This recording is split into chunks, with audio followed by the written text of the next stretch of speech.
Vamos lá, tá quase lá.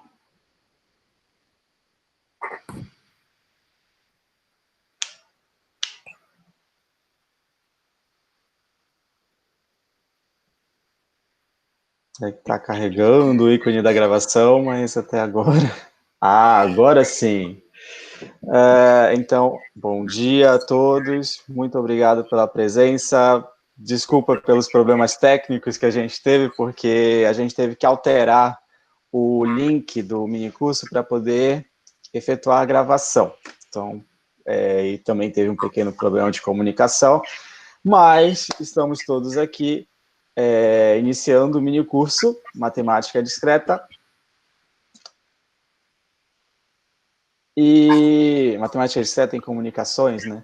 E hoje nós contamos com os professores, a professora doutora Sueli Irene Rodrigues Costa e o professor doutor Marcelo Firer, a quem nós agradecemos imensamente pela disponibilidade aqui para ministrar esse minicurso. Antes de começar, eu preciso fazer ali uma breve introdução, né, aos dois professores.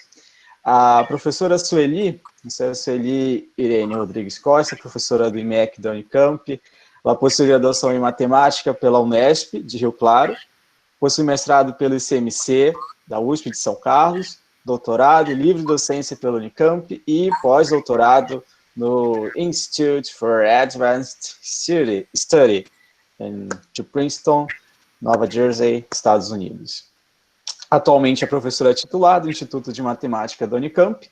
Sua atuação em pesquisa e orientação concentra-se atualmente na sub-área de Teoria da Informação e Códigos. Ela também tem trabalhado na área de Geometria e em Ensino e Divulgação de Matemática, além de ser uma excelente orientadora. Agora, tem também o professor Dr. Marcelo Firer, que também é do IMEC da Unicamp. Ele possui graduação em bacharelado em Matemática pela Universidade Estadual de Campinas, mestrado em Matemática pela Universidade Estadual de Campinas e doutorado em Matemática pela Hebrew University of Jerusalem. E, além disso, o professor Dr. Marcelo tem livre docência pela Universidade Estadual de Campinas. Atualmente é professor associado da Unicamp, tem experiência na área de matemática, com ênfase em geometria discreta e códigos corretores de erros. Hoje o minicurso é com eles. A professora Celi provavelmente vai dar mais detalhes, né? Que nos próximos dias, amanhã e quinta-feira, teremos outros professores também.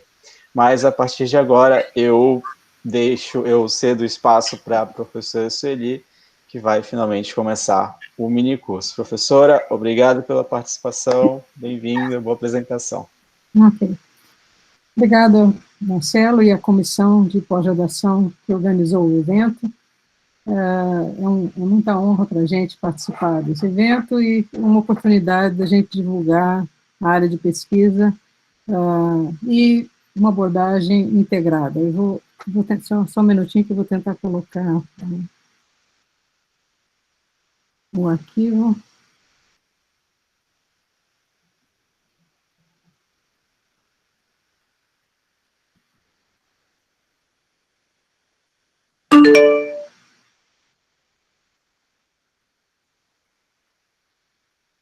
Ok? Está visível para todo mundo na tela? Sim, eu estou vendo, professora. Então, acredito que os alunos também estejam, os participantes também estejam vendo. Ok. Então, eu vou começar dando uma noção de como é que vai ser desenvolvida a disciplina e esse minicurso. E, como colocado, assim, esse minicurso vai ser dividido, nós somos 4 que faremos as apresentações, além de mim, o Marcelo Firer, que fala ainda hoje, o professor Renato Lopes, que vai falar na quinta-feira, o professor Ricardo Darrabi, que vai falar na quarta-feira. Eu inicio todos os dias, vou colocar agora as apresentações, certo?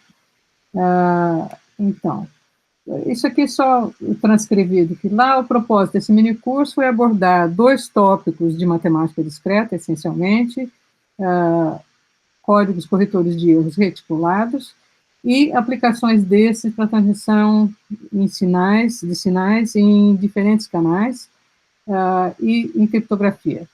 A gente conta Obviamente, então, ficaremos responsáveis pelos tópicos de matemática, o Marcelo Filho e eu, e as aplicações serão detalhadas pelos professores Renato Lopes, da Faculdade de Engenharia Elétrica da Unicamp, e o professor Ricardo Darrabi, que trabalha em criptografia e é professor do IC Unicamp. Certo? Como colocado aqui, então, o tópico de reticulados, que eu começo hoje, continuo amanhã e na quinta, e código corretores de erros, que o professor Marcelo Filho vai apresentar hoje. O professor Darrabi fala na quarta-feira, e ele vai falar sobre áreas recentes de pesquisa em criptografia, e, obviamente, vai mencionar aonde estão as aplicações desses dois tópicos. E, na quinta-feira, também a partir de 9h30, fala o professor Renato Lopes sobre reticulados em telecomunicações. Eu vou começar brevemente falando de uma coisa de uma distinção entre dois aspectos, a hora que a gente fala em transmissão de sinais, que é a parte da confiabilidade e da segurança. Em geral, quando a gente fala em códigos corretores de erros, a gente está falando um pouco mais na confiabilidade da transmissão de dados, isso é, qual é a perspectiva de eu codificar e depois conseguir decodificar direito, mesmo que tenha havido ruído, né? E a parte de criptografia, ela lida com segurança, e o seu objetivo é codificar para que não se tenha um invasor, né, da transmissão. São diversas sub-áreas matemáticas que são envolvidas. A gente vai falar, os tópicos que a gente falar hoje estão mais diretamente relacionados à matemática discreta, talvez até geometria discreta, se fosse fazer. Certamente estatística tem muito a ver, né, ela se relaciona com vários conceitos, tanto da parte de dados em geral, como no próprio conceito de entropia, que é uma coisa clássica da parte de teoria de informação, tópico essencial. Tem a parte de álgebra, tem várias aplicações, geometria como um todo, tem até uma sub-área que chama geometria da informação, que lida com geometria riemanniana em espaços de distribuição de probabilidade, né? É uma área também muito forte atualmente. A parte de otimização em geral, etc. São muitos os tópicos sub-áreas de matemática que entram nas aplicações para transmissão de sinais. Código corretor de erros, isso aqui é só um slide para passar uma ideia, o Marcelo certamente vai detalhar mais, eu tenho fonte, codificação de fonte, aí codificação de canal, faz a transmissão, aí você vai decodificar o canal, decodificar a fonte, finalmente chega no usuário. Por que eu estou falando isso? De novo, para destacar um pouco a distinção entre codificar para segurança e codificar para confiabilidade da informação. Um exemplo muito simples de código que destaca essa questão da confiabilidade da transmissão de informação, muito simples mesmo. Então, por exemplo, se eu tenho o chamado código do robô, lá, se eu tenho um robô que vai se movimentar no plano aí, norte, sul, leste, oeste, codifico de uma forma binária, com 0, 0 para o norte, 0, 1 para o sul, 1, 0 para o leste, 1, 1 para o oeste, certo? Então, se eu for transmitir isso, e se houver algum erro, isso é, se algum desses 1s for trocado por 0, a mensagem não chega de forma correta ao robô, certo? Então, o que é feito, um código muito simples, né, que é o código de canal, a gente triplica isso aqui, eu passo de 2 dígitos para 6, e aí, obviamente, eu vou ser capaz de corrigir um erro que tenha corrigido, porque nessa triplicação, né, o que tiver repetido 2 vezes é o correto, certo? Então, isso é um código, assim, bem ruinzinho, que corrige um erro. O que é bem ruinzinho, isso aí o professor Marcelo vai discutir com vocês depois, certo? Assim, você está aumentando muito, está com um custo caro aí para corrigir um erro, digamos assim. O código do CPF, por exemplo, é um código que é feito para detectar erro, ele não corrige aqueles 2 últimos dígitos que você coloca lá, ele serve para detectar. Se você digitou alguma coisa errada antes, ele detecta, embora não corrija. E essa detecção é feita de uma maneira a pegar erros mais comuns, como trocar ordem na hora que digita, etc. Código corretor de erros, fazem uso de diferentes técnicas, a apresentação do professor Marcelo Filho logo a seguir. E, inclusive, reticulados podem ser olhados como pode ser uma das técnicas de corretor de erro. Em criptografia, o objetivo é não permitir a decodificação para não autorizados, e eu vou deixar isso aqui, vocês vão ver com o professor Ricardo, amanhã, um pouco mais sobre isso, certo? Como é que se faz isso? O que eu vou comentar rapidamente agora, a parte que, mercado, que é a parte de reticulados, nesse mini curso. Então, a ideia é fazer uma introdução, naturalmente é um tempo curto, a gente vai chamar a atenção de alguns tópicos, né? E é uma introdução visando sempre aplicações. Reticulado pode ser abordado em diferentes aplicações específicas para codificação e transmissão, seja codificação para segurança, seja codificação para confiabilidade, né? Vamos ver assim. Eu coloquei algumas referências, né, aqui, certamente tem muitas outras. As referências estão colocadas não da ordem de importância, mas na ordem que eu segui a apresentação, né? Então, a primeira é uma referência disponível, que está como está colocado lá no site da SBMark, são os capítulos 1 e 2 desse livro, do volume 21 dessa série da SBMark. Esse segundo é um livro que eu sou uma das autoras, né, primeiras autoras, junto com uma equipe internacional, que a gente tem contato, certo?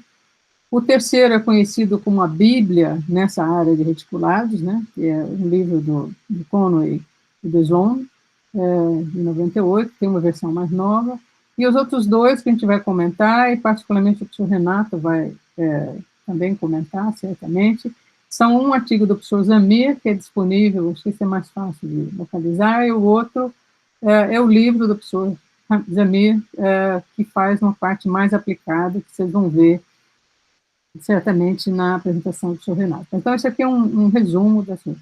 Outra coisa importante que vocês podem se referir, eu listei vários alunos aqui que a gente tem trabalhado no grupo, que fizeram dissertações e teses baseadas em reticulados, que é interessante, vai ficar disponível lá no slide para vocês consultarem, particularmente na parte dos preliminares, parte do que a gente vai falar muito rapidamente aqui, vão estar detalhados nesses trabalhos, vocês podem procurar lá. Tá. Já vou pedir desculpa, parte os slides estão em inglês, que era uma coleção de slides, uma parte de slides que eu tinha de uma última apresentação, e nesse tempo de pandemia a gente não tem tido tempo para apresentar quase nada, então, assim, vai ser assim, eu vou falar em português, mas os slides vão estar em inglês.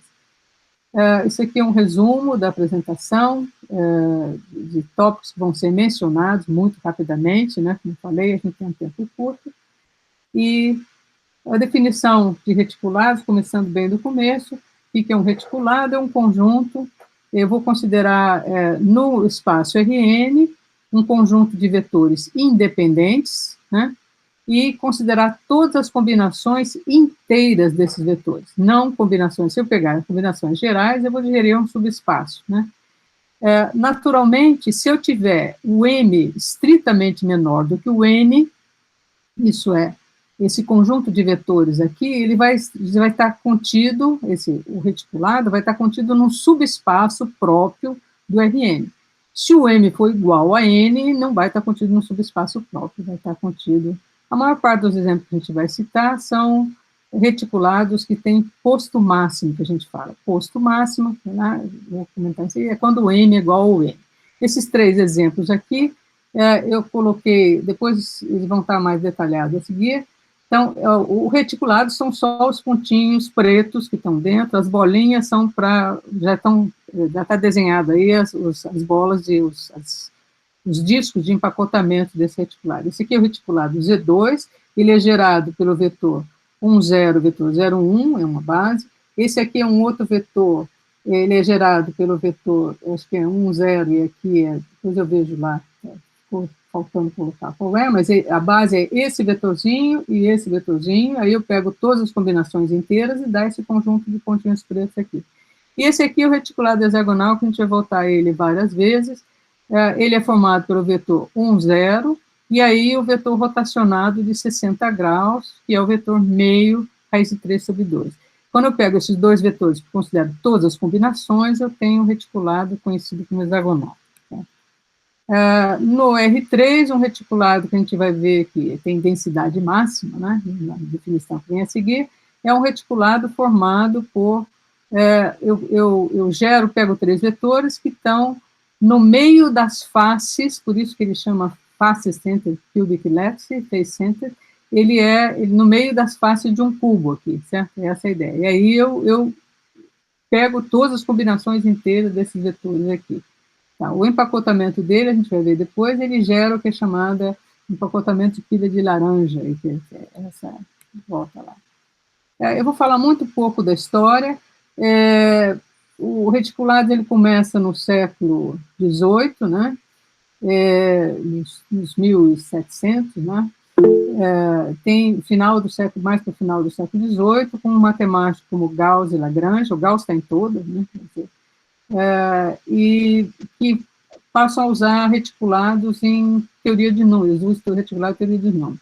Uma grande contribuição no final do século XIX, começo do século XX, é dada por Minkowski, e aqui só tem uma citação de uma medalha Fields de 2014, lá, que foi também nessa área de contribuição. Aplicação para a parte de códigos em teoria de informação, ela começa nos anos 70, tá certo? Eu vou passar bem rapidamente, e ela tem um forte impulso depois dos anos 90, né? Ela tem um forte impulso já nos começos dos anos 2000, depois de um trabalho justamente do Zamir, um dos coautores, que mostra que você pode, com o código reticulado, atingir a capacidade máxima lá, dada por Shannon. Na parte de criptografia, especificamente, a história de separar confiabilidade, que é o que a gente falou antes, e segurança, que é o que a gente está falando agora, ela começa, na verdade, acho que no final dos anos 70, aqui está o 90, a gente tem já códigos baseados,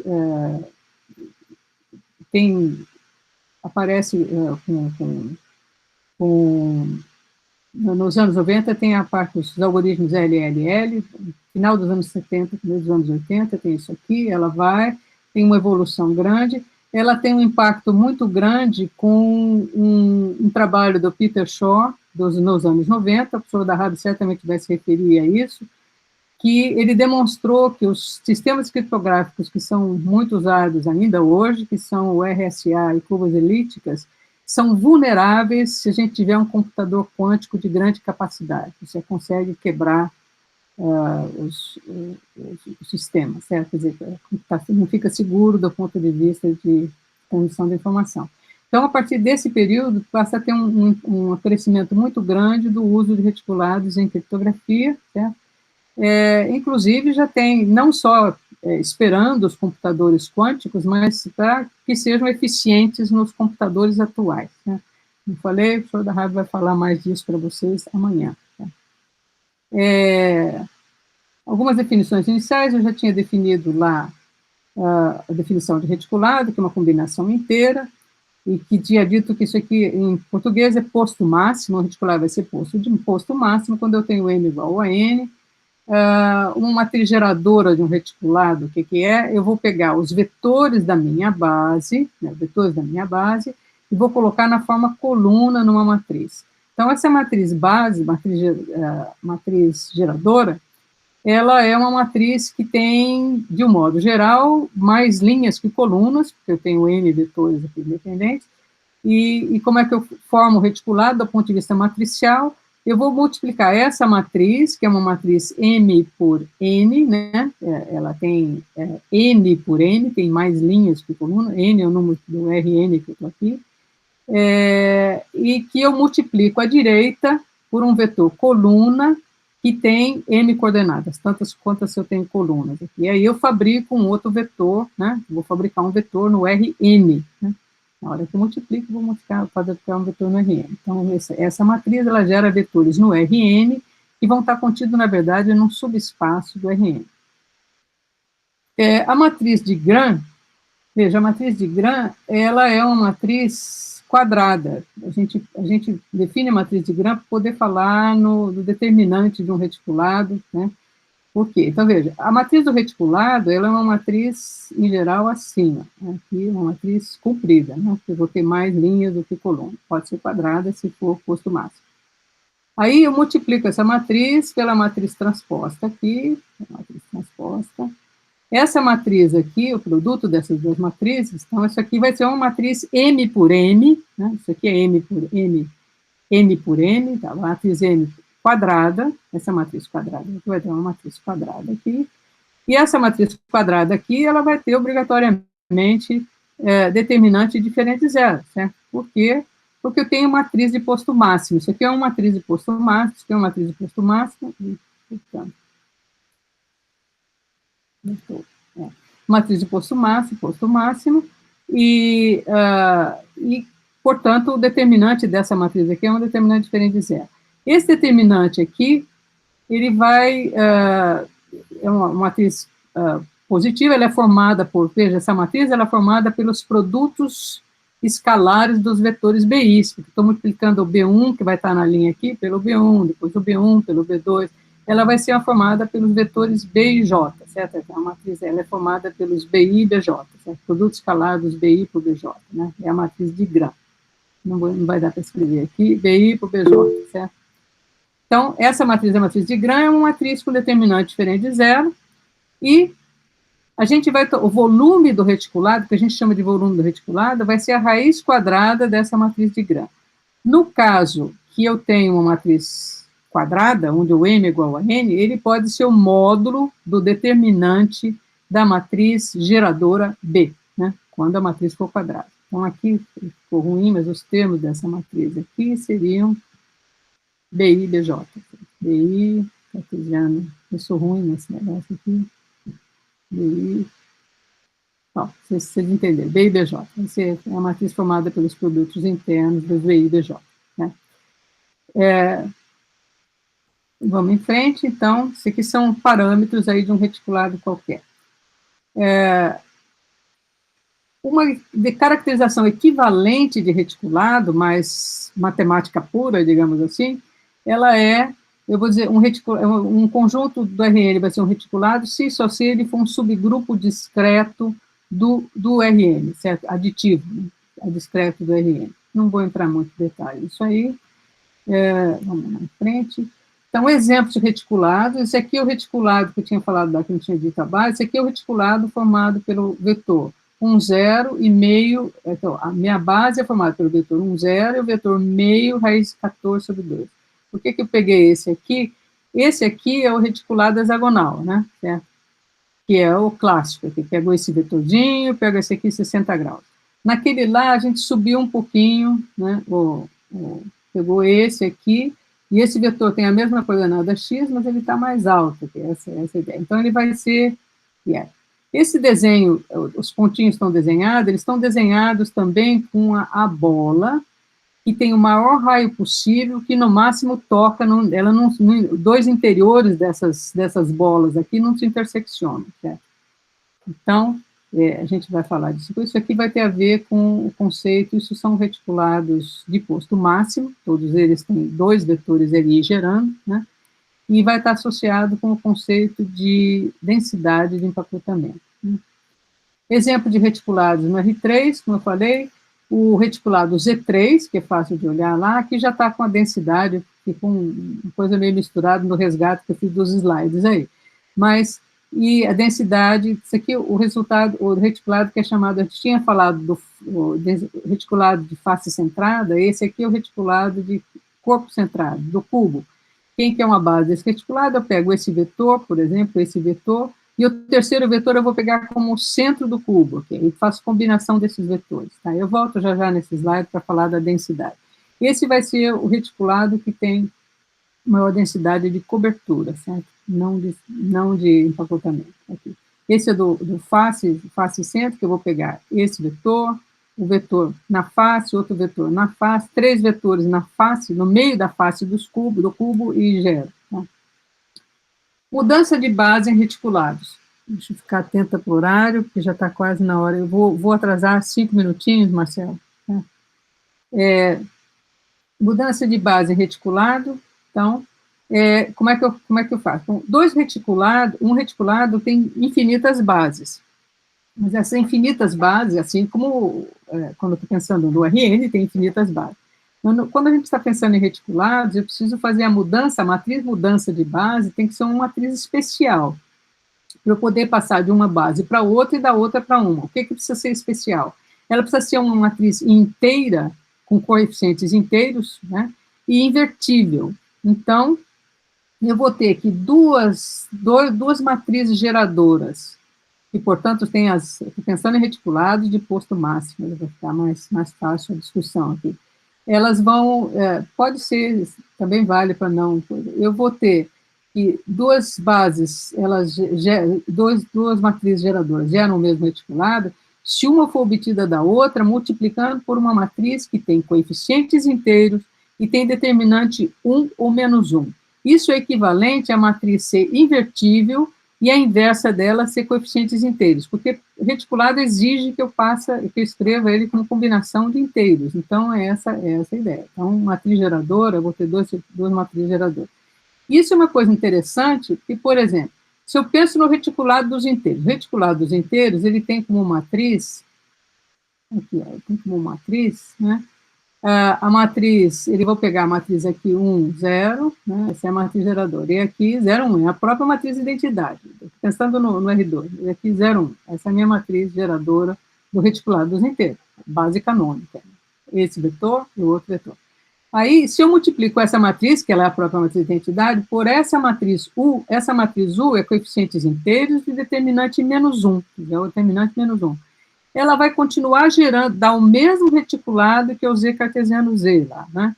E só que é uma base bem ruim, né? Quando eu olho aqui, é difícil da gente acreditar que com esses dois vetores, esse e esse, eu gero qualquer par de números inteiros, mas gero. Por quê? Porque essa matriz aqui é unimodular, na hora que eu multiplico por aquela, que é a base usual, a coisa funciona, ela dá uma matriz. Eu vou para frente.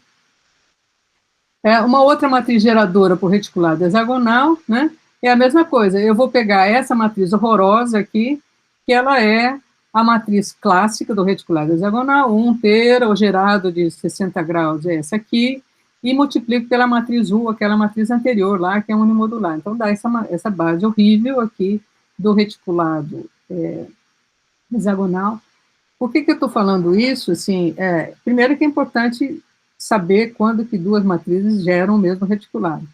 Segundo que, por exemplo, em criptografia, uma maneira bem grosseira de falar, quando eu estou pensando em usar reticulado, a gente usa numa chave pública uma base ruim, que fica ruim para decodificar, e numa chave privada, uma base boa. Porque uma base boa costuma ser uma base de Minkowski, que é cara de ser obtida, né? Mas ela é com vetores com norma o menor possível, os vetores o mais perpendicular possível. Então, vou só ilustrar isso, e aí eu encerro para passar para o professor Marcelo. Então, esse aqui é um exemplo do reticulado hexagonal com duas bases. Essa é a base clássica, essa é a outra base que está aqui, certo? Ilustrando o que eu falei, essa é uma base melhor do que essa na hora. Aquela outra, então, ela, que não está nem desenhada aí, o que é importante é que tanto uma base quanto a outra, elas têm o mesmo volume, isso é, quando eu pegar a matriz de Gram, a raiz quadrada, ou pegar o determinante. Por quê? Porque o produto, pensa numa matriz geradora dessa, ela tem um determinante que é justamente o volume desse paralelo topo aqui. E a outra tem um determinante que é o volume desse paralelo topo, certo? Quando eu pego dois vetores e faço módulo de determinante, eu estou achando o volume desse paralelogramo aqui. E esses dois paralelogramas vão ter o mesmo volume, certo? Vão ter o mesmo volume. Então, embora a base seja muito diferente, o volume vai ser o mesmo, ou seja, o módulo do determinante da matriz geradora, que é o volume, ele vai ser o mesmo porque um difere do outro por uma matriz que tem determinante mais ou menos 1. Então, vai ser o mesmo. Eu vou interromper por aqui, vou passar para o professor Marcelo Filho, a gente continua os conceitos reticulados, suas propriedades e tudo mais, amanhã, a partir das 9 horas, tá bom? Tudo de bom até lá, vou sair. Eu vou ter a apresentação.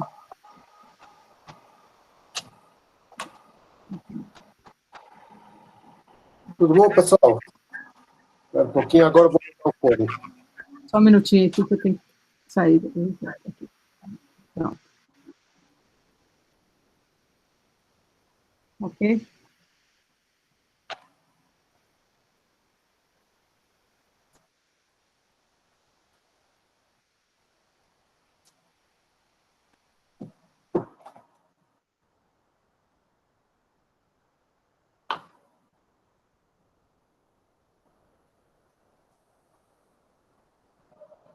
Tudo bom, gente? Só estou ligando meu equipamento aqui.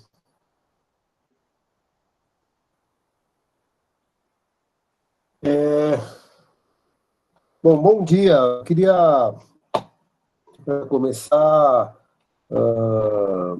agradecer a organização do evento, aliás, agradecer e parabenizar. Esse evento já está na 15ª edição. Eu acho muito bacana essa iniciativa, de modo geral, essa iniciativa dos... Alô? Estão ouvindo? Estamos ouvindo sim, professor. Pode seguir. De modo geral, acho muito bacana essa iniciativa dos pós-graduandos do IMEC de organizar o seu encontro todo ano.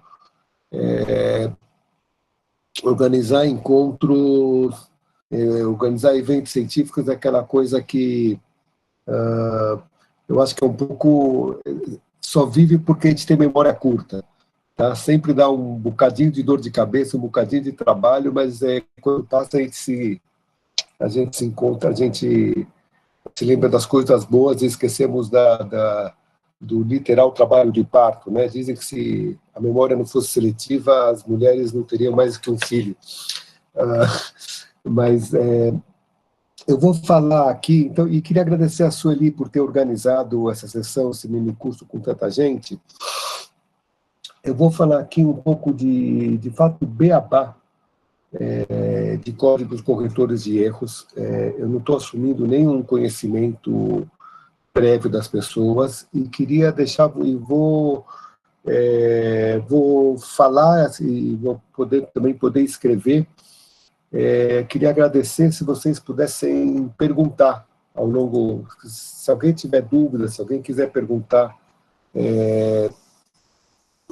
enquanto eu estou falando, então isso aqui vai ser muito boa, tá? Vai ser muito bom, terei prazer em responder. Eu queria chamar a atenção um aspecto que a Sueli estava falando, que quando a gente fala de confiabilidade,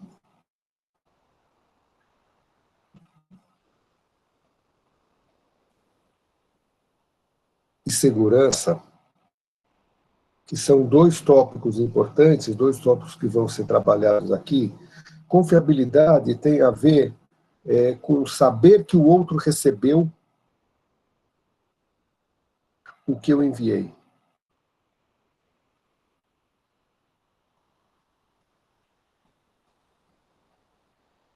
E isso é o cerne de códigos corretores de erros.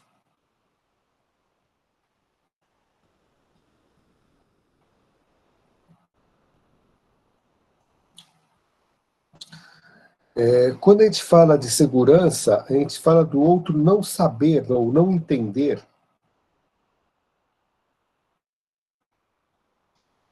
a mensagem que enviei. E isso é o cerne de criptografia.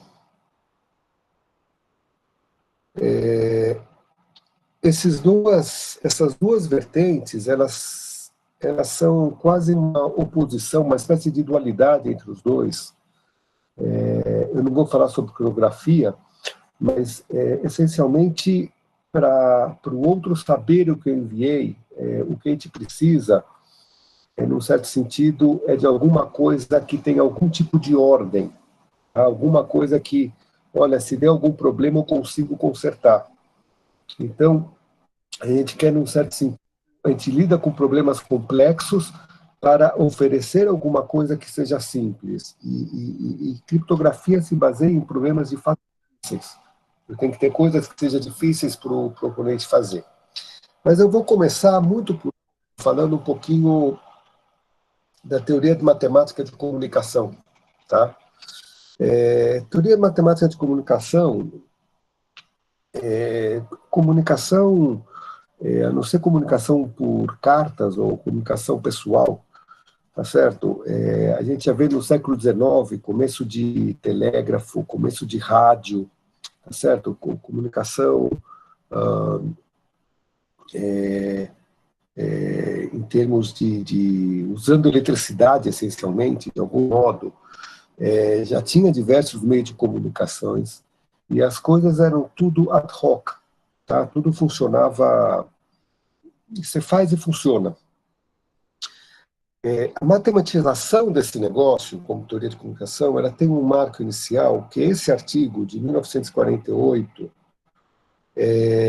de um matemático e engenheiro chamado Claude Shannon, tá?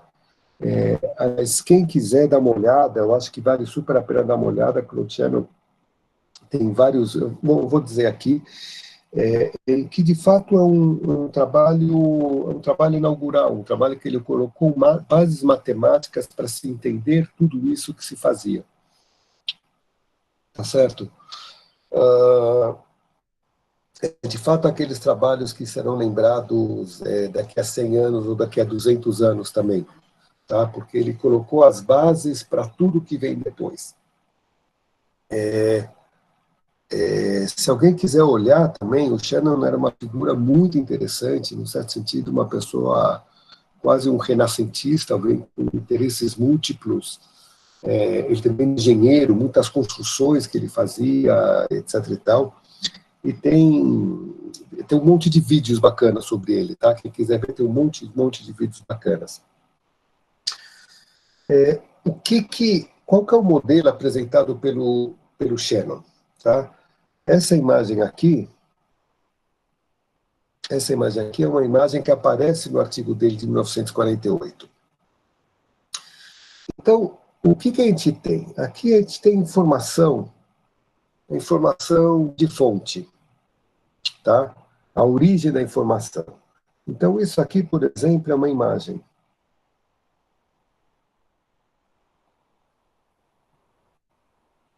Tá? Eu transformo essa imagem, digamos, se eu quero transmitir a imagem, seja por fax, seja por qualquer coisa, eu transformo ela em um sinal, tá certo? Eu transformo ela numa mensagem, em um sinal. Ela vira uma mensagem que vai para o transmissor e o transmissor envia. Tá certo? É isso que a gente faz quando a gente digitaliza uma foto. Quando você digitaliza uma foto, você digitaliza a foto, ela vira um monte de bits, tá certo? Você envia para a pessoa e a pessoa vem, ela depois transforma esses bits em uma imagem que você pode voltar a ver. Tá? Qual que é o problema? É que no processo de transmissão que está aqui no meio, o processo de transmissão pode ser entendido tanto transmissão, no sentido que a gente está acostumado, como gravação no teu disco rígido também. Existe uma coisa que é ruído. A ruído é assumido como parte da vida, e essencialmente o que você enviou não é necessariamente o que a pessoa respondeu. Tá? Então eu vou mostrar aqui só para dar um exemplo aqui para vocês. Como é que eu faço para aumentar isso aqui?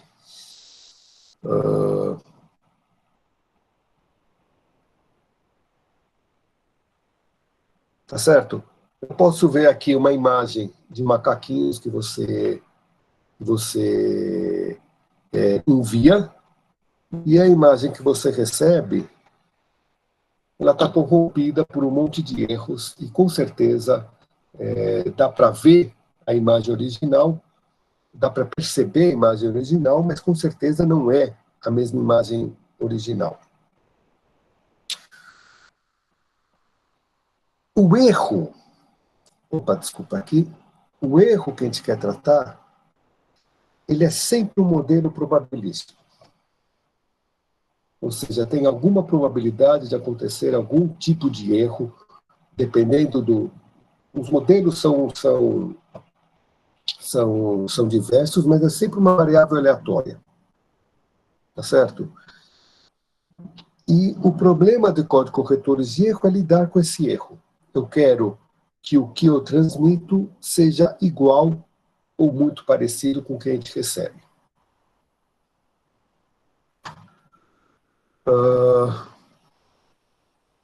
Então, vamos lá.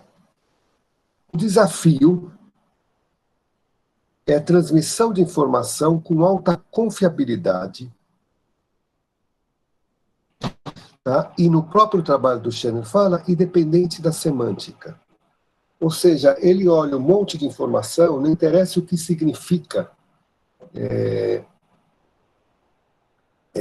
o que significa cada uma informação. Se eu pensar em comunicação digital, são simplesmente bits, são zeros ou uns.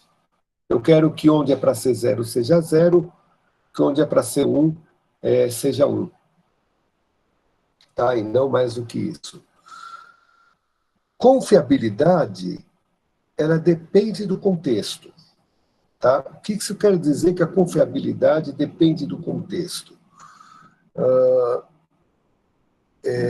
Se eu estiver trabalhando com transmissão de imagem, desculpa.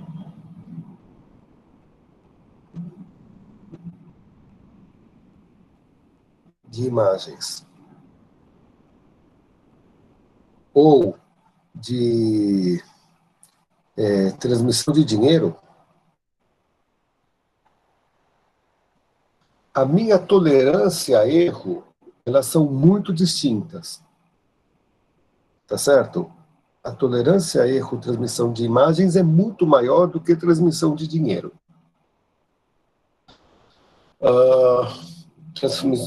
Por exemplo, quando a gente assiste um vídeo na internet, tem milhares de erros naquelas imagens, tá? E simplesmente alguns poucos milhares de erros não afetam a nossa percepção, tá? Milhares de erros na transmissão do dinheiro tem outra importância, tá? E, de modo geral, não é um único contexto, mas o contexto original de Shannon, é o contexto mais básico, inclusive porque ele é mais simples, é que ele independe de semântica. Tá? Independente de semântica é exatamente isso. Se eu estou transmitindo, eu poderia, ao ver transmissão de dinheiro, ter uma tolerância maior para a casa dos centavos do que para a casa dos milhares, do que para a casa dos milhões. Tá certo?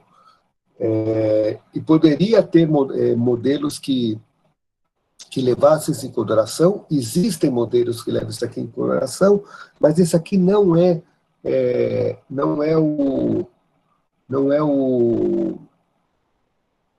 ponto-chave disso. Tá? De modo geral, é considerado, na maior parte dos trabalhos, considera isso aqui sem semântica. Tá? Mas a semântica quer dizer isso, não interessa qual o conteúdo da mensagem. Certo? O contexto, sim. Quando os caras vão olhar em usos práticos, o contexto é essencial. Tá certo? O que se usa, o que a Netflix usa para transmitir e o que um banco usa para transmitir são coisas totalmente diferentes. E aí o que eu já comentei, não comentei, então quando a gente fala em comunicação com confiabilidade, a gente tem duas vertentes principais de trabalho. Isso aqui são os filhos diretos do trabalho do Shannon. Tá? Uma vertente é teoria da informação e a outra é códigos corretores de erros. Tá? Teoria da informação, essencialmente, ela pergunta o que é possível almejar. Deixa eu só ver um pouco. O que é possível almejar? Se a gente pensar em outros termos, a gente pode falar que nós estamos procurando aqui limitantes.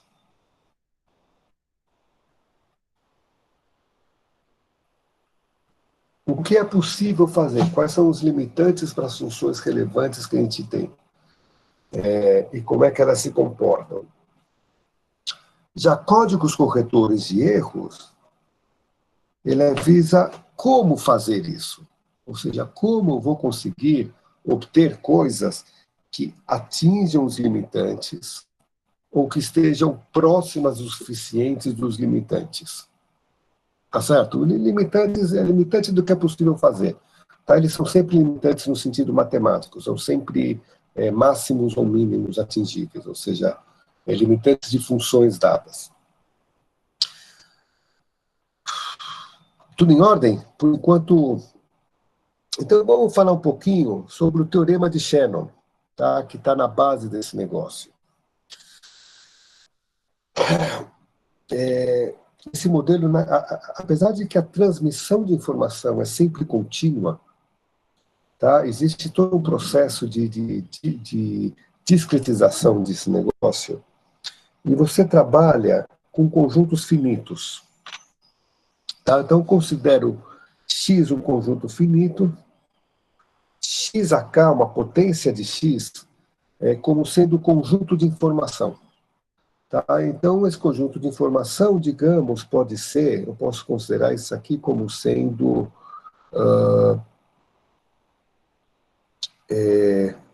paleta de cores,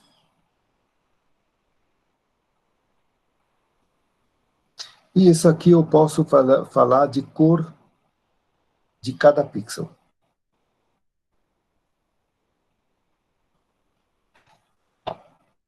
Tá certo? Se a gente pensa a cor de cada pixel, a gente já vê que esses conjuntos são grandes. Tá? Quando você pega uma imagem, qualquer imagem que você tem, esse K, esse K aqui é o número de pixels que você vai ter na sua tela. Tá? Então, a gente vai ver que esses problemas são de modo grandes. O objetivo de códigos corretores de erros é eu poder detectar e tentar corrigir erros. Tá? Se eu quero detectar ou corrigir erros, eu só tenho... Eu vou dar um exemplo aqui.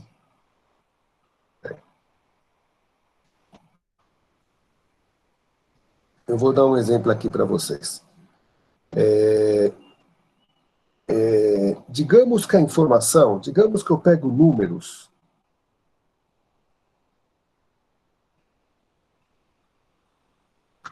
com 6 dígitos.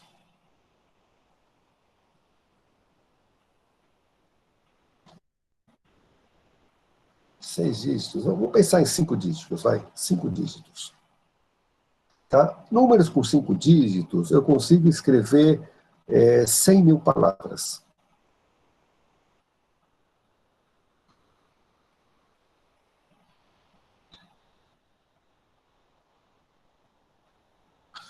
Tá certo? 100 mil palavras é muito mais do que qualquer um de nós vai utilizar em português.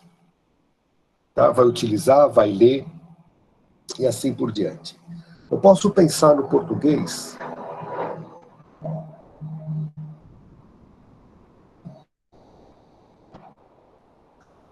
uma língua com 100 mil palavras. Tem um pouco mais, 100 mil palavras. E eu posso fazer uma abjeção entre as palavras de português e os números de 5 dígitos.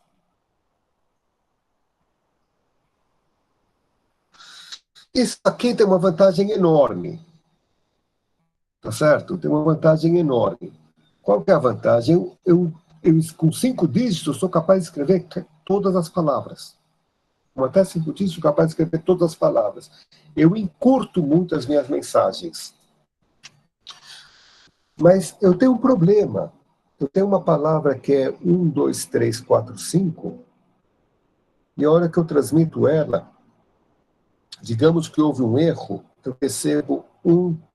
eu recebo a palavra 1, 3, 4, 5. Tá certo? Eu tenho um erro aqui. Eu tenho um erro aqui nessa segunda letra. Tá certo? Isso aqui corresponde a outra palavra.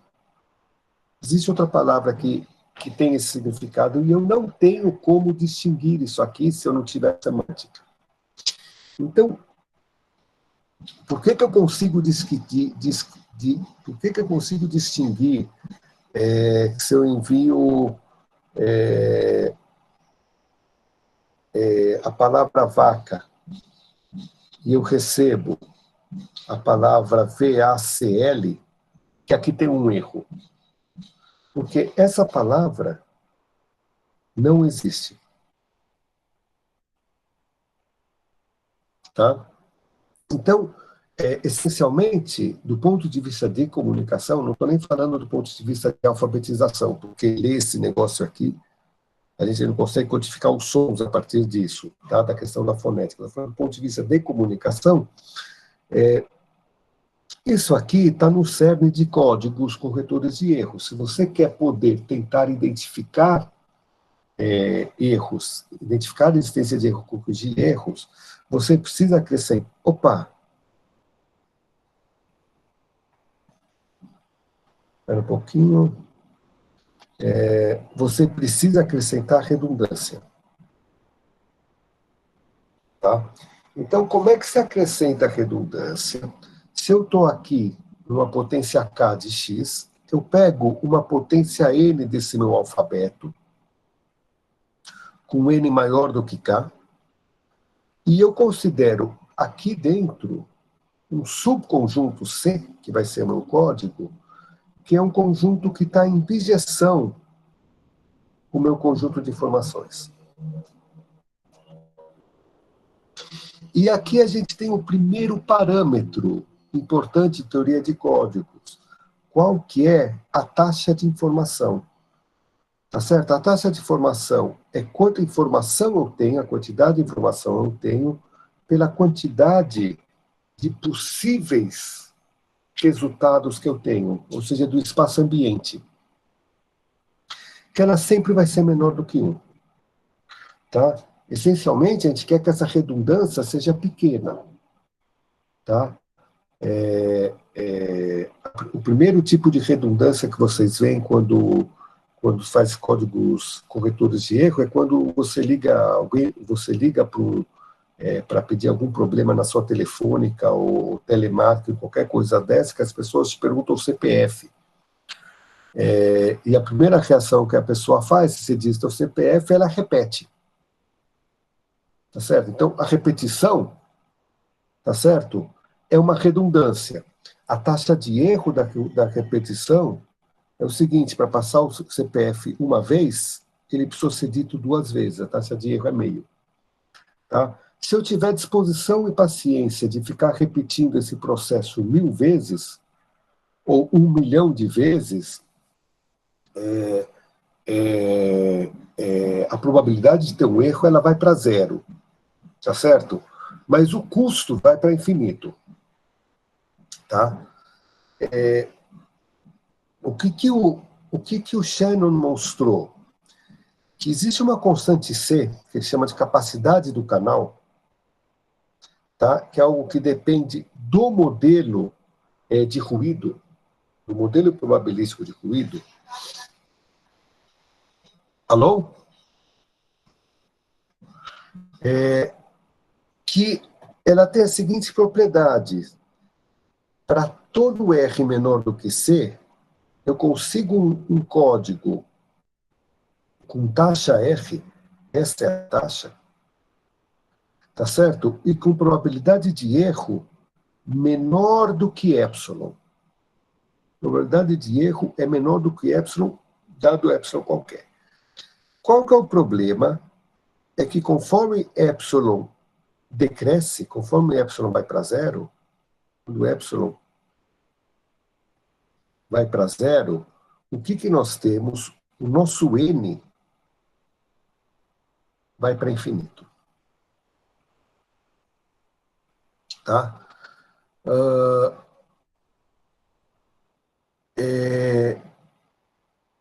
E já vamos falar um pouco mais sobre isso. Tá? Qual que é a ideia básica por trás da demonstração de Shannon? Você considera todos os códigos possíveis, tá? Você imagina que K é dado, você põe X é dado, quadrado ao mínimo.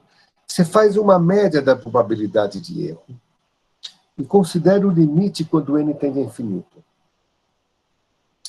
E isso resulta que códigos gerados aleatoriamente, com alta probabilidade, terão a confiabilidade desejada, ou seja, terão probabilidade de erro menor do que epsilon.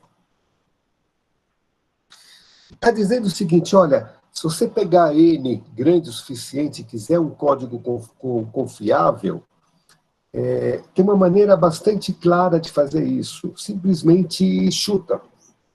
Chuta, escolhe um código qualquer. Esse problema é um problema similar a você dizer como achar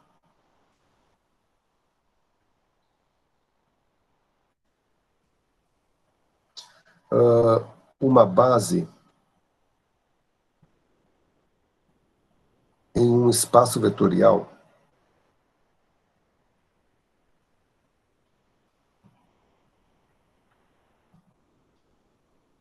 V, que seja isomorfo se ele é um certo Rn. Tá certo? O método mais eficiente em termos de custo de contas, etc., o custo computacional, é você pegar N vetores aleatoriamente. Tá certo? N vetores aleatórios, N vetores aleatórios em V,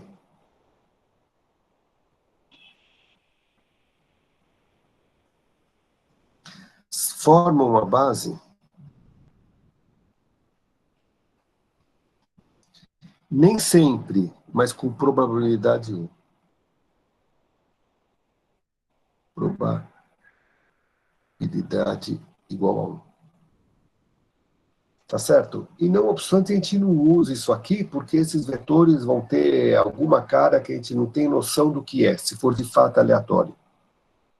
Tá certo? Fica uma coisa muito difícil você trabalhar,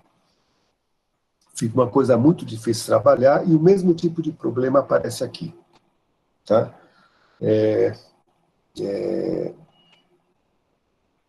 Aliás, isso aqui é um tipo de coisa que a gente não ensina quando a gente dá um curso de álgebra linear. Tá certo? Mas isso aqui é verdade. É verdade e é simples de demonstrar, tá? Se alguém tiver curiosidade, eu explico isso aqui em 1 ou 2 minutos.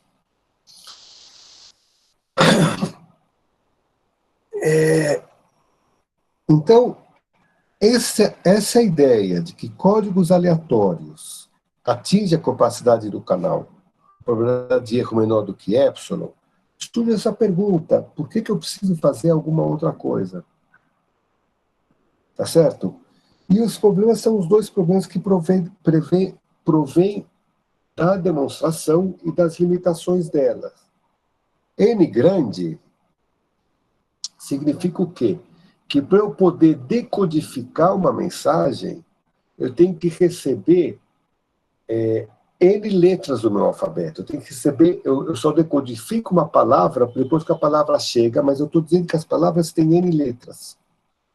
Quando o N é grande, significa, por exemplo, que streaming é impossível. Tá certo? Se N é 400 bilhões de dígitos, você tem que receber 400 bilhões ou 10 elevado a 15 dígitos, qualquer número desses, antes de começar a decodificar esse negócio. E o fato do código ser aleatório é que a complexidade de decodificação para fazer um algoritmo para isso, isso aqui se torna uma coisa impossível. Porque se o negócio é aleatório, o único modo de você decodificar é você fazer verificação, verificar caso a caso. Essencialmente, você tem que pegar e comparar tudo com tudo.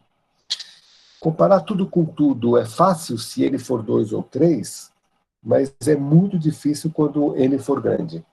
Tá? Não se esqueçam que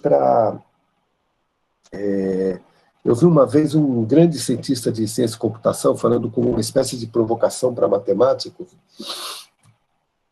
que ele falou, porque é um cara que conhece muita matemática, que só matemático não sabe que 2 elevado a 100 é igual a infinito. Tá? Isso aqui é uma provocação, tá certo? 2 igual a 100 é igual a infinito para efeitos de qualquer problema prático. Tá? Não do ponto de vista matemático, qualquer problema prático, isso aqui é infinito. Tá? Então, vamos lá. E aí a gente chega em códigos corretores de erros. Tá? Então, nós vamos tentar que N não seja grande demais e tentar que seja tudo menos aleatório. Tá? Para eu poder ter uma complexidade, para poder lidar com esse tipo de problema, a gente vai precisar de algum tipo de estrutura. Tá certo? Algum tipo de estrutura que precisa ser acrescentado para facilitar o trabalho de decodificação. Então, eu vou falar aqui do contexto mais comum que se assume. Ele não é o único, a estrutura mais comum não é a única, mas depois eu vou explicar um pouquinho por quê. Então, quais as limitações, por que sentido não tem limitação, que sentido tem limitação. Então, primeira coisa, você assume que o teu universo de letras, o teu alfabeto, é um corpo finito com que elementos. Tá? Se isso aqui é um corpo finito com que elementos, as potências xk e xn, essa coisa de ênupla sobre Fq e de cátupla sobre Fq, são espaços vetoriais sobre Fq de dimensão finita, K e N. E a gente assume o quê? Que o meu código vai ser um subconjunto desse espaço vetorial e, de modo geral, a gente vai assumir que esse subconjunto ele é um subespaço vetorial. Tá? Isso é o que a gente chama de código linear. Reparem que eu estou indicando aqui que eu tenho uma imersão aqui, tá certo? Do meu conjunto de palavras, meu conjunto de palavras, transformar isso aqui num código, que é um conjunto de mensagens possíveis de ser enviadas, que isso aqui pode ou não ser linear, tá? Mas, de modo geral, essa passagem é ignorada. Tá certo? Essa passagem é ignorada. Eu já vou explicar como é que... Não é que essa passagem é ignorada, você fixa isso aqui como uma transformação linear, mas você não questiona quais são as possíveis transformações lineares que levam ali, se todas são iguais ou não. Tá? Algumas observações. Para muitos propósitos clássicos, a gente considera códigos binários, tá? Ou seja, quando o corpo tem 2 elementos. Tá? Tanto os práticos quanto teóricos.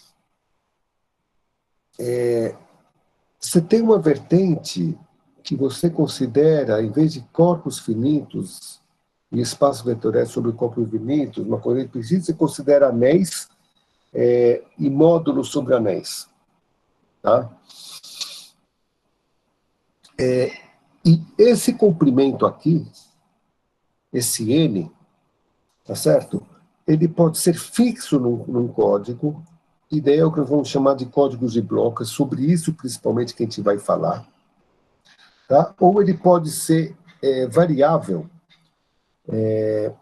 Qual que é a diferença de ser fixo ou variável? Digamos que N é fixo, e ele tem comprimento 20. Então, o sistema funciona assim, você recebe 20 letras, você decodifica. Você recebe 20 letras, você decodifica.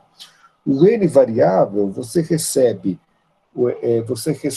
alguma, você pode começar a decodificar depois de 10 letras, depois de 20 letras, depois de 200 letras, tá certo? Então, vem a mensagem, vem alguma instrução, ou você possui algum sistema que identifica quando eu devo começar a identificar, perceber alguma existência de problema, começa a decodificar, tá bom?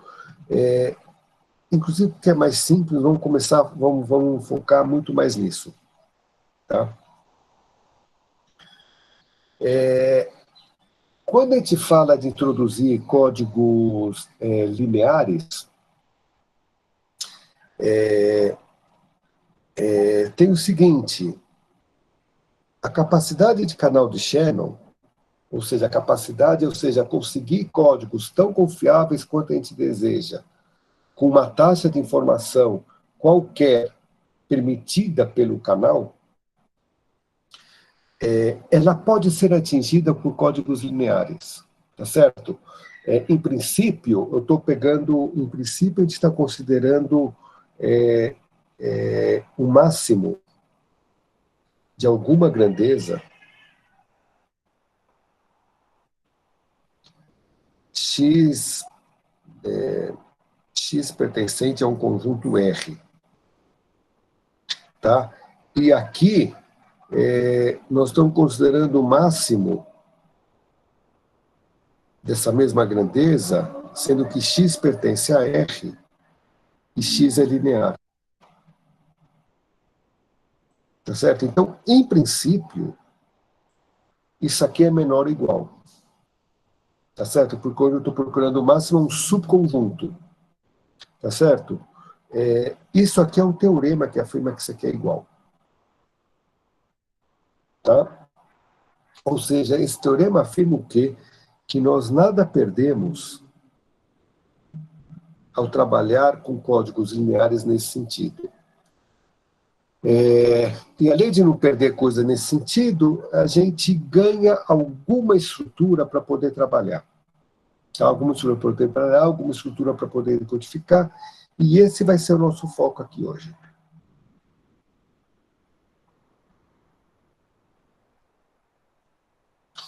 Então vamos lá, vamos definir o que é um código de bloco, um código linear, código de bloco. O código de bloco, ele usualmente na literatura, ele é considerado um código de bloco com 3 parâmetros, N, K e Q, onde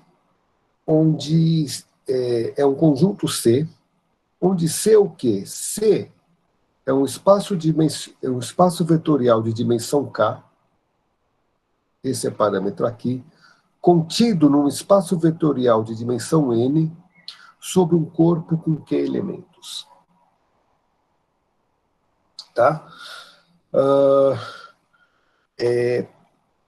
Por que trabalha-se com esses 3 parâmetros só? Tá? Por que se trabalha só com esses 3 parâmetros, N, K e Q? Bom, tudo bem.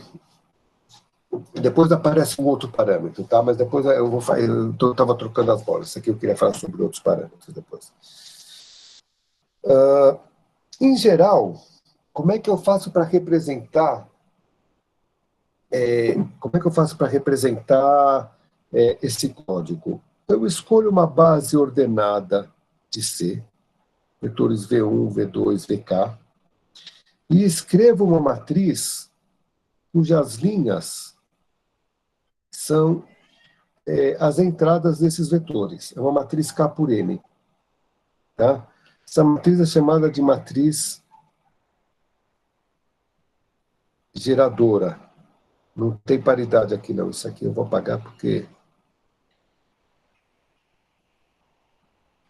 Tá? A vantagem de escrever assim é que a gente escreve as besteiras, é igual lousa, né? Dá para apagar as besteiras que a gente faz.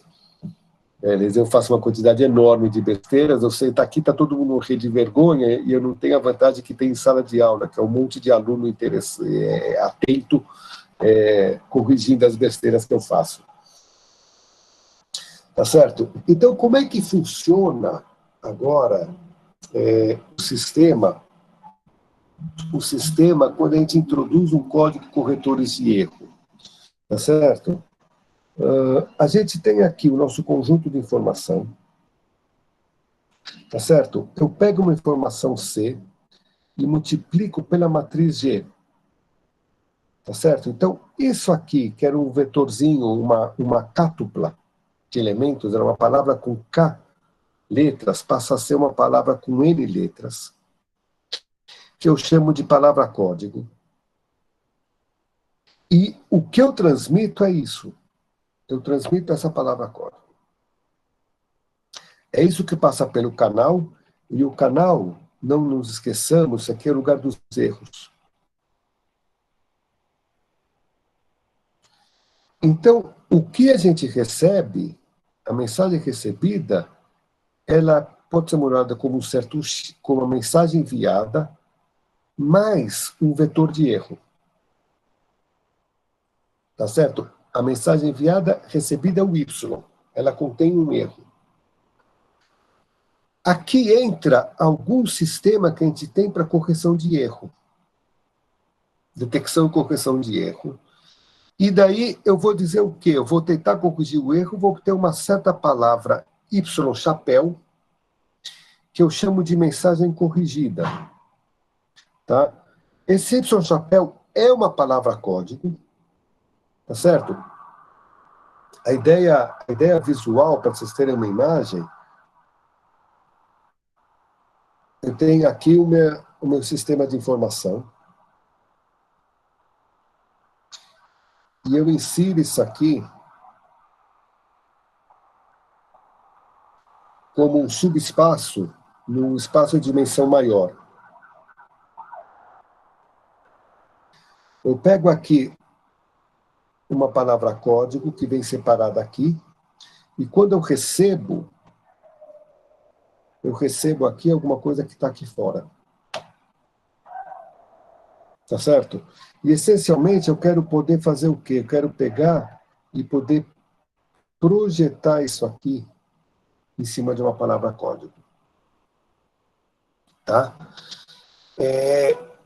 Quando a gente pensa nesses espaços que são finitos, tá certo? Aqui é tudo conjunto finitos.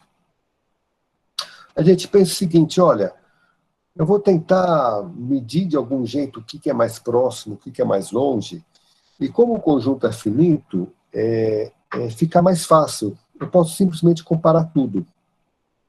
Só que os conjuntos finitos grandes não permitem, a comparação não é uma coisa viável. Quando eu falo não é viável mesmo.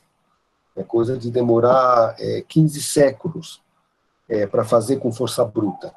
Tá? Você botar um computador, vai ficar rolando 15 séculos para fazer com força bruta as coisas que se promovem. Enquanto, quando você pensa essa imagem aqui, que é uma imagem euclidiana, tá certo?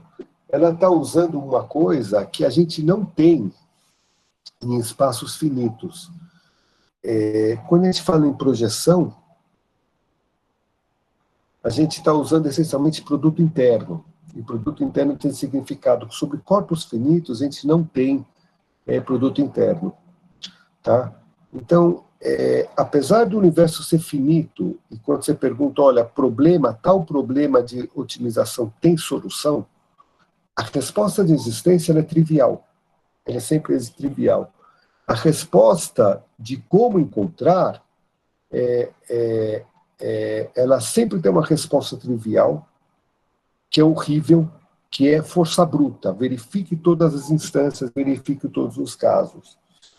Quando a gente vai no universo contínuo, a resposta de existência de solução deixa de ser uma resposta trivial, mas a busca de solução passa a ter ferramentas muito úteis que não têm, de fato, um significado em espaços finitos, como, por exemplo, produto interno, ou quando você pega, todos viram em cálculo 2, tá certo? Você tem um problema de otimização, você tem uma ferramenta maravilhosa chamada gradiente.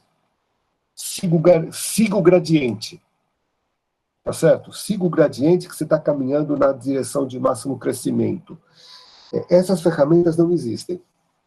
Tá? Então, num certo sentido, os problemas são trivializados, mas você não tem ferramenta nenhuma para fazer isso. Você não tem essas ferramentas importantes. Tá? E daí eu obtenho essa palavra corrigida, e daí eu faço o quê? Eu multiplico pela inversa dessa matriz G, ou pela transposta da matriz G. Isso aqui não é inversa, não. Isso aqui não é inversa, não. Isso aqui, desculpa, está errada, ela não é nem quadrada. Mas eu tenho a inversa, eu tenho uma aplicação inversa entre o código e o negócio. Ela é inversível quando restrita ao código. Tá?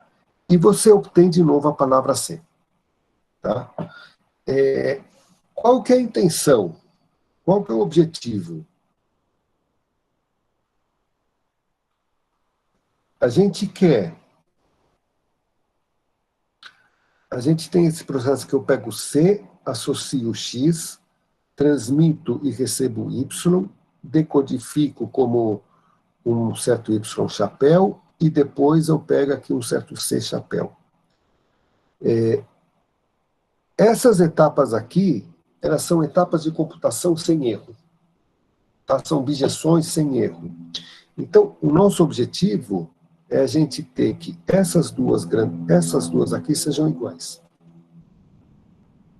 Tá?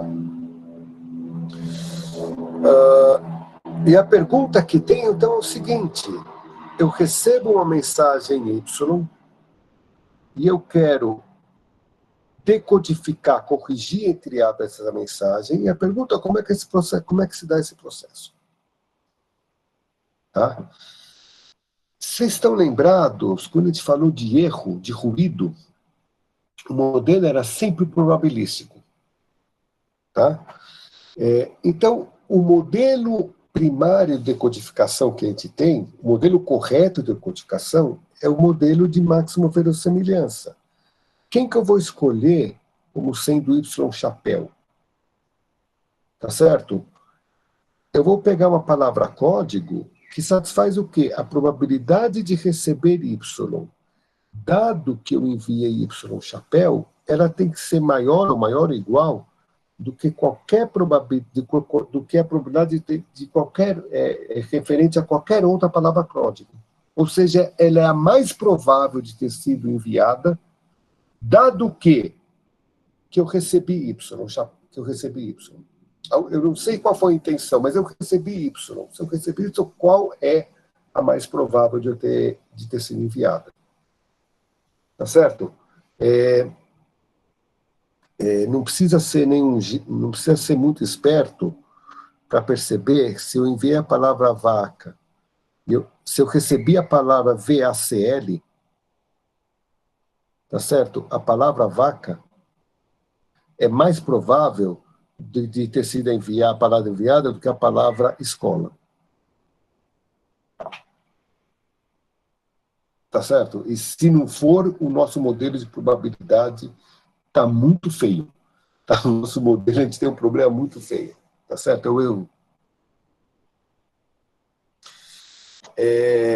Isso aqui é o que se chama de decodificação por máxima verossimilhança. Qual que é o problema de decodificação de máxima verossimilhança? O problema de decodificação de máxima verossimilhança é que ela, de modo geral, é muito difícil.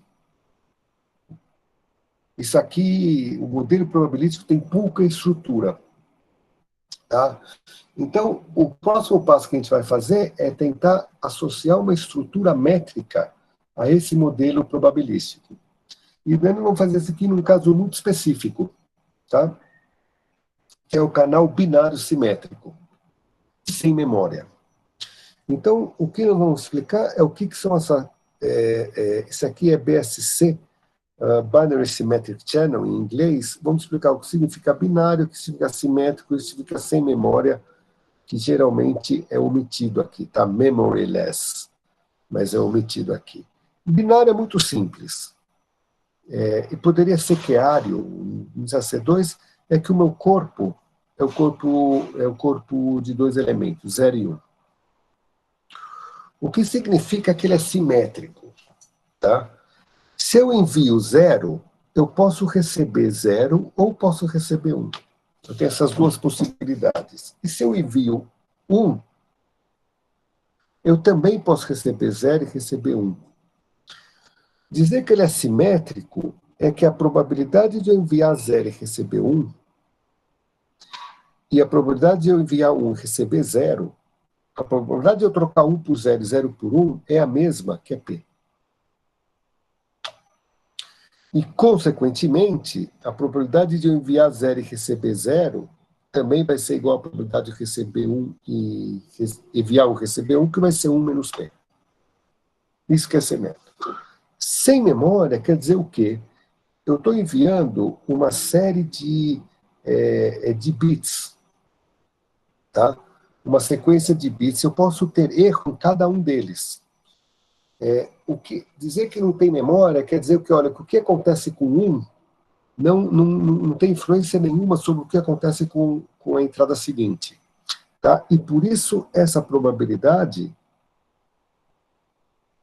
da sequência vai ser o produto das probabilidades.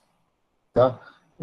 Obviamente tem um monte de coisas que não é binária, obviamente tem um monte de coisas que não são simétricas.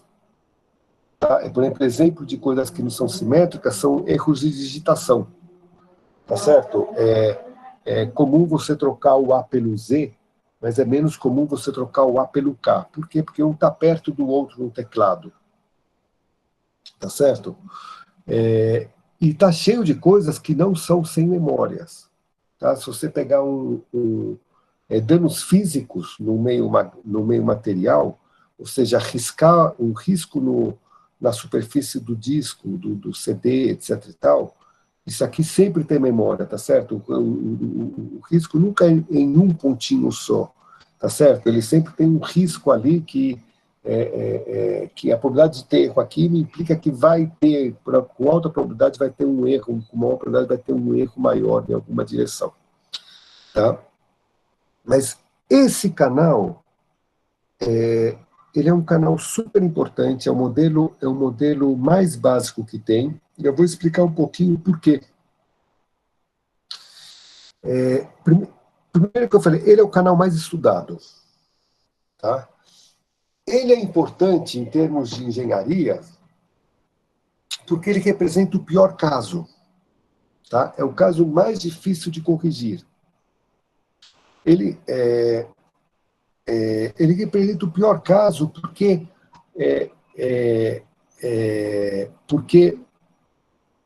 bom, dá até para mostrar, ele representa o pior caso porque ele tem a maior entropia. Tá? Quando fala pior caso, é a maior entropia, você mede esse negócio.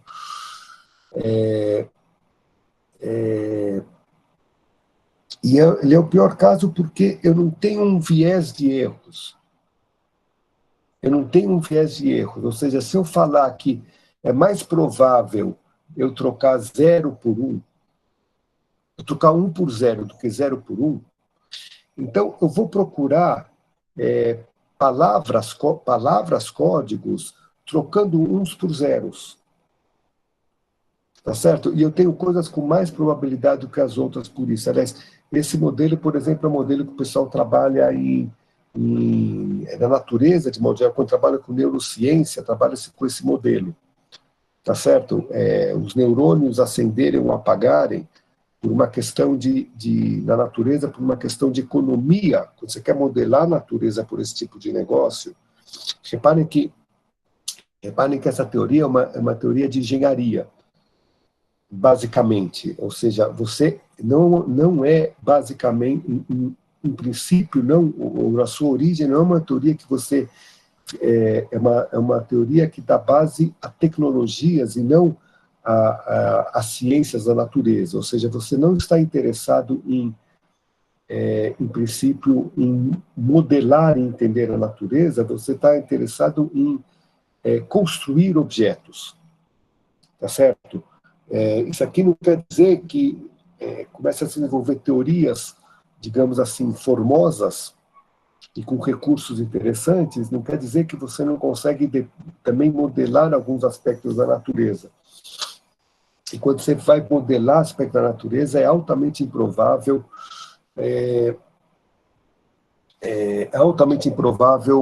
a simetria, essa simetria absoluta, tá? Quando você modela assim, por um motivo muito simples. Quando você fala de transmissão de sinais entre dois neurônios por meio de uma sinapse, a transmissão de sinal, ela envolve um gasto de energia, tá certo? Então, como você quer... existe uma tendência de minimizar o gasto de energia, então você acender quando devia ficar apagado é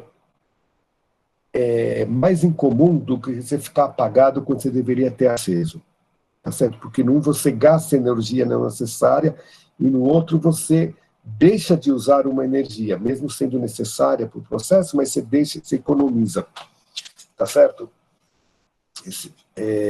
Num você gasta e gasta à toa, e no outro é à toa, mas você economiza, tá? Ao mesmo tempo que isso aqui é o pior caso, exatamente por ser absolutamente simétrico, do ponto de vista matemático, ele é o caso mais fácil de ser estudado, exatamente porque tem muita simetria. A simetria é uma grande ferramenta matemática. Então fica o melhor dos mundos, tá certo? O pior caso dos engenheiros é o melhor caso para nós estudarmos, tá? O que não quer dizer que isso aqui é feito, torna fácil, tá? Torna menos difícil, tá?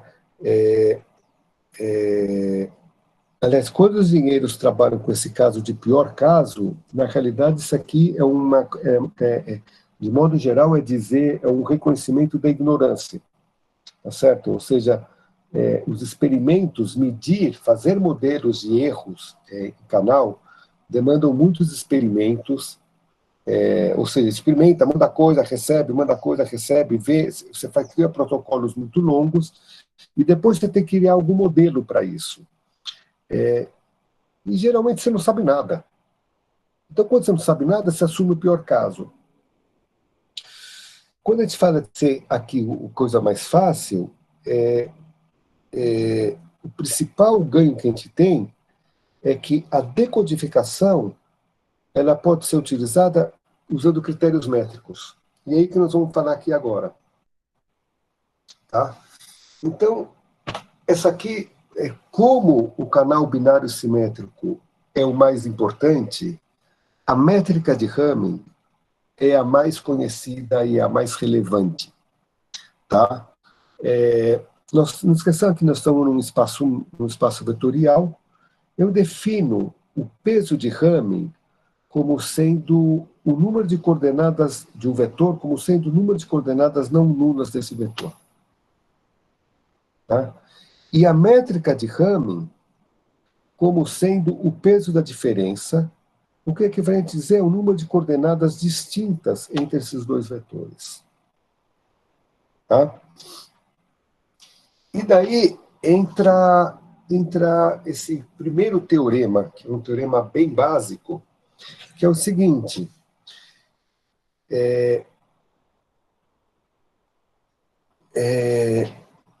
modelo probabilístico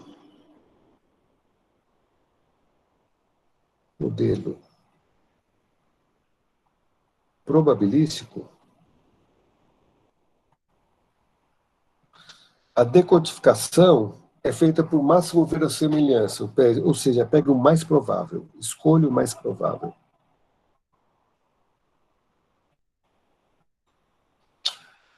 No modelo métrico, eu não vou escolher o mais provável, eu vou escolher o mais próximo.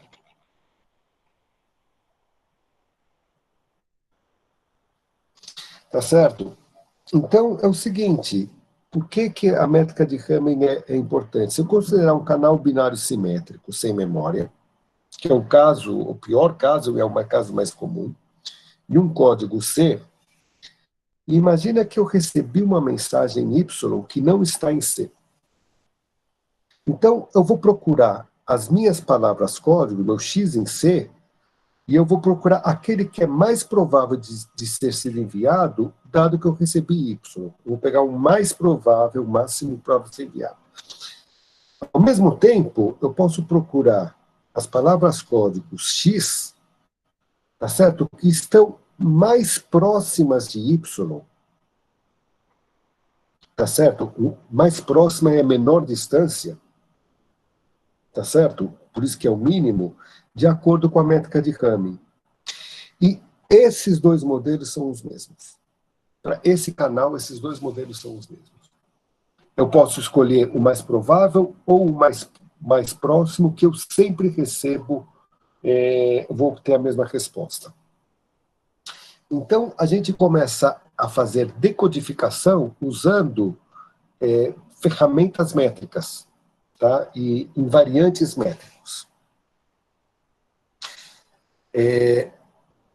Quais são os principais ou os primeiros invariantes métricos? Tá? O primeiro deles é a distância mínima. Tá? A distância mínima no código é o quê? É a menor distância entre duas palavras-códigos distintas. Tá? Inclusive, geralmente na literatura, isso aqui é introduzido como um novo parâmetro de código. A gente tinha o parâmetro N, que é o comprimento, ou seja, o espaço ambiente, o parâmetro K, que é a dimensão do código, e o parâmetro Q, que é a cardinalidade do corpo, e aqui se acrescenta um outro parâmetro, que é o delta, que é a distância mínima. Tá? Essa notação ele é tão consagrada na literatura que a gente acaba um pouco superestimando um pouco a importância desse parâmetro.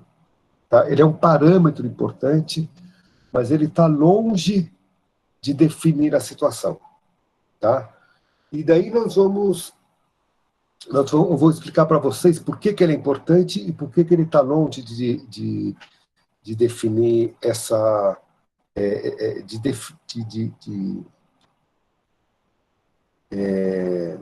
de representar de fato a situação como um todo. Tá? Eu vou usar essa notação para bola fechada. Bola fechada de centro X e raio R, de acordo com a métrica de Hamming. Aqui esse subíndice quer dizer qual a métrica que eu estou usando. E daí nós temos a definição de raio de empacotamento. Tá? Raio de empacotamento é o quê? É as maiores bolas que eu posso pegar, sentada em palavras distintas do código X e Y, tal que a intersecção delas é vazia.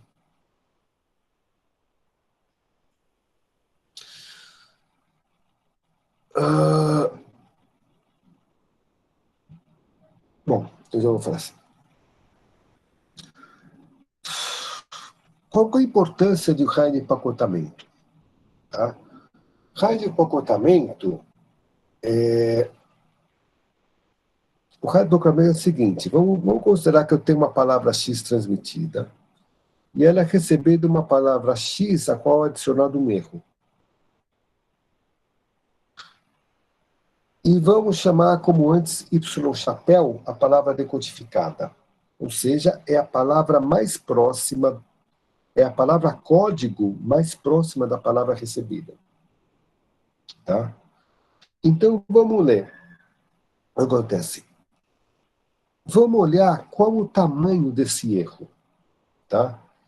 Se esse erro for menor do que esse variante que o raio de empacotamento, tá certo? Então, a decodificação foi bem sucedida. Tá certo? Pode até ocorreram erros aqui X, eu enviei X, eu recebi Y com erros, mas a hora que eu decodifiquei, eu voltei para a palavra enviada. Tá certo? Então, está aqui o motivo que a gente pode... Por que o raio de empacotamento é importante? Tá? Por que ele não vai dizer tudo? Ainda mais quando eu estou falando de um canal sem memória, eu não tenho motivo nenhum para assumir que isso aqui de fato ocorreu. Que o peso é limitado por uma certa constante. Não, porque cada mensagem, cada bit, cada coordenada tem a mesma probabilidade de estar errando. O fato de eu ter errado antes não quer dizer que a partir de agora eu vou acertar. Tá certo? O fato de eu já ter feito erro não quer dizer que agora eu vou acertar. Então, pode acontecer de eu ter mais erros do que isso. Tá? E quando eu tenho mais erros, eu também posso usar o mesmo tipo de critério, só que, e às vezes ele vai ser bem sucedido, às vezes ele será mal sucedido. Calcular essa probabilidade é um problema difícil. Tá? Mesmo no entanto, é um problema difícil, um problema ainda em aberto, ainda tem muita coisa para fazer aqui, mesmo no caso mais simples. Tá? Mesmo no caso mais simples. O nosso terceiro teorema, ele relaciona esses dois invariantes que a gente tinha. O raio de empacotamento e a menor distância entre duas palavras códigos distintas. Tá? Ele está falando simplesmente que o raio de empacotamento é o seguinte: eu pego a menor distância entre duas palavras códigos, subtraio 1, divido por 2 e pego aqui a parte inteira. Esse resultado é a nossa intuição euclidiana. Tá certo? Essencialmente, eu pego duas bolas com centros. A distância entre os centros delas é a distância mínima. Se eu pego duas bolas com metade da distância, elas não se interceptam. Tá certo? Eu tenho esse -1 porque eu estou trabalhando com bolas fechadas, em vez de trabalhar com bolas abertas. E aqui as bolas fechadas se interceptariam. E esse fator aqui é só para corrigir uma coisa, esse fator de paridade é só para corrigir uma coisa de paridade que tem a ver com coisas finitas, com valores finitos. Tá certo? Porque se eu pegar a bola de raio 3 e bola de raio 3,5, elas são as mesmas bolas. Tá certo? Mas essencialmente é isso. Eu queria fazer uma observação, algumas observações, só que eu estou quase no finalzinho, que é um slidezinho que puxa para o meu lado de pesquisa. Tá? Primeira coisa, determinar esse parâmetro, a distância mínima, é um problema NP difícil. Tá? Essencialmente, a distância mínima, que é a distância entre duas palavras códigos, a menor distância entre duas palavras códigos. Dizer que NP difícil significa que, essencialmente, se eu tenho 2 elevado a k elementos, eu vou ter que comparar todos eles 2 a 2. Certo? Eu vou considerar todas as combinações de 2 elevado a k, 2 a 2. K é grande, esse negócio aqui é difícil. A segunda observação é que essas definições, eu botei esse subíndice D aqui, DH, porque essas mesmas definições fazem sentido para qualquer métrica D. Qualquer métrica D, eu posso falar de distância mínima e de raio de empacotamentos. Tá? E, de modo geral, assim, sem qualquer hipótese sobre esse negócio, a não ser um espaço finito, né, circunstância, o ambiente que a gente está trabalhando, para qualquer métrica que a gente pegar, a gente pode provar essas desigualdades aqui. Tá? Que o raio de empacotamento, ele não é necessariamente igual, antes de ser igual, mas ele vai ser menor ou igual. E aqui, ele vai ser menor que a distância mínima. Aí vai ser menor que a distância mínima, porque se eu pegar a distância mínima, eu passo a cobrir o outro. Um dos resultados uma sequência de surpresas que eu tive fazendo pesquisa nessa área, essa foi a primeira surpresa. A segunda surpresa é que RD não é necessariamente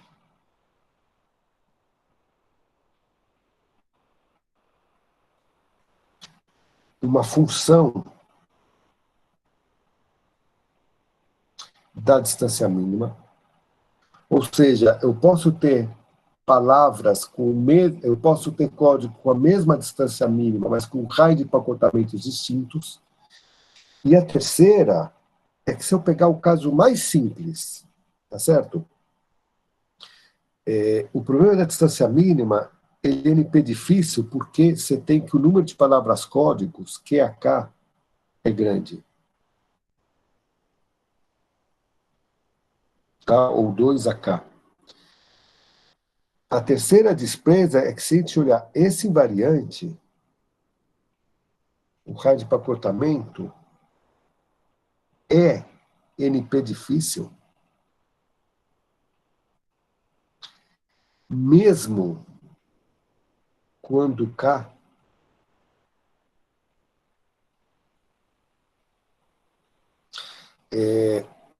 quando K é igual a 1, ou seja, 2 palavras códigos. Tá? Esse problema ele é duplamente difícil. Tá? É um problema difícil, tem que resolver um problema difícil para depois resolver um outro problema difícil. No certo sentido, isso aqui está ligado com algumas questões de reticulados que tornam esse tipo de problema interessante para a criptografia. Tá? Mas esse é o panorama, os invariantes básicos, e aí a gente entra as ferramentas de trabalho que pode usar. Tá? Essencialmente, você tem, a Sueli vai falar bastante sobre isso, que são reticulados, que são ferramentas ligadas à teoria de números. Tá? Você tem uma ampla gama de estudos ligados à geometria algébrica. O falecido professor Fernando Torres mexia com essas coisas, principalmente curvas elípticas, curvas projetivas. E você tem uma ampla a área que eu me insiro mais é a área que trabalha com combinatória enumerativa e, mais do que tudo, com desenhos combinatórios. Ou seja, quando você quer fazer códigos, a combinatória enumerativa ela se preocupa em contar instâncias. O desenho combinatório se preocupa em produzir instâncias que eu saiba contar. Tá? Como contar é muito difícil, deixa eu mostrar que eu tenho alguma estrutura mais forte, tá certo? Alguma estrutura que eu consigo trabalhar, e daí tentar produzir coisas com essas estruturas que a gente possa contar depois as coisas, enumerar as coisas depois. Tá? É nesse sentido que, por exemplo, combinatória enumerativa está muito mais associada às ciências da natureza e desenhos combinatórios, projetos combinatórios, está muito mais associada a desenho de experimentos, a projetos de desenvolvimento de tecnologia, ou seja, eu construo já com as propriedades que eu sei depois lidar, tá certo? São duas vertentes que conversam muito, mas são vertentes distintas de combinatória, e essas são as principais ferramentas matemáticas que se usa, isso aqui em códigos corretores de erros. Tá? Quem mexe com teoria de informação, aí tem muita análise mesmo, aí tem muitas ferramentas de análise propriamente dita. Tá? Os sinais são sempre contínuos, tem muitas ferramentas de fato de análise, no sentido mais amplo do negócio. Tá? E eu acho que é isso aí. Eu acho que mantive mais ou menos o tempo. Ninguém fez perguntas, mas sei lá, está aberto agora também.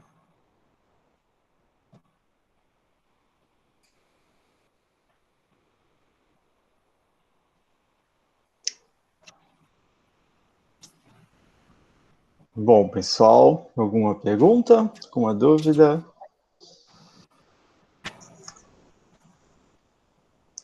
Acho que o pessoal está um pouco tímido hoje, professor Marcelo.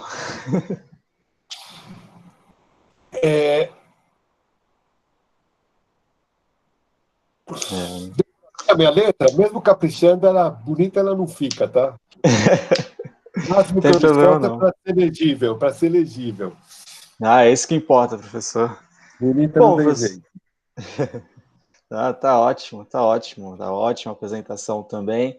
Então, professor, eu vou terminar por aqui a apresentação de hoje, agradecendo ao professor Marcelo Firer, também agradeço à professora Sueli pelas excelentes apresentações.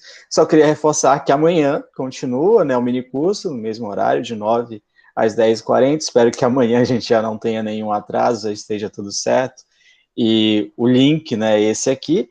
E com relação à programação, logo mais às 11h10 tem a palestra do professor Moisés dos Santos Seconello, da UFMT, estão todos convidados. Acho que no mais é isso. Mais uma vez, obrigado, professor Marcelo, obrigado, professora Sueli. Tchau, tchau. Até mais. Vou finalizar a gravação aqui. Tchau, tchau.